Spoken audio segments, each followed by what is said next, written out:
సమాధాన పత్రాల revaluation verification కు సంబంధించిన పోర్టల్ వచ్చే నెల 1 నుంచి అందుబాటులోకి వస్తుందని సీబీఎస్ఈ ప్రకటించింది. వెరిఫికేషన్ రీవాల్యుయేషన్ కోసం దరఖాస్తు చేసుకునే విద్యార్థులకు పారదర్శక, లోపాలు లేని ప్రక్రియను అందించేందుకు ఈ నిర్ణయం తీసుకున్నట్లు తెలిపింది. మూల్యాంకనంలో అత్యున్నత ప్రమాణాలు, నియమావళిని నిర్ధారించడమే ఈ చర్య లక్ష్యమని పేర్కొంది.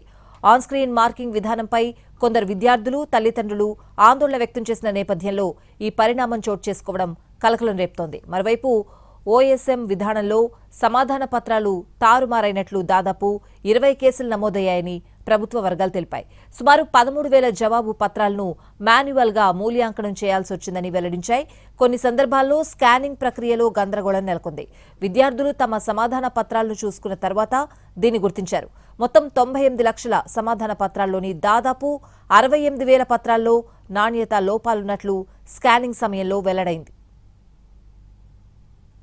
సీబీఎస్ఈ 12వ తరగతి బోర్డు పరీక్షల మూల్యాంకనంలో ఈ ఏడాది తొలిసారిగా ప్రవేశపెట్టిన ఆన్ స్క్రీన్ మార్కింగ్ విధానంలో కొన్ని లోపాలు వెలుగుచూశాయి. విద్యార్థులకు అందుబాటులో ఉంచిన స్కాన్ చేసిన జవాబు పత్రాలు సుమారు 20 కేసుల్లో తప్పు జవాబు పత్రాలు అప్లోడ్ అయినట్లు కేంద్ర ప్రభుత్వ వర్గాలు వెల్లడించాయి.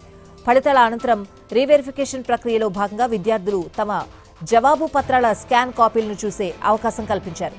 ఈ సందర్భంగా కొందరు విద్యార్థులు తమ పేర్లపై కనిపించిన జవాబు పత్రాలు తమవి కాదని గుర్తించారు.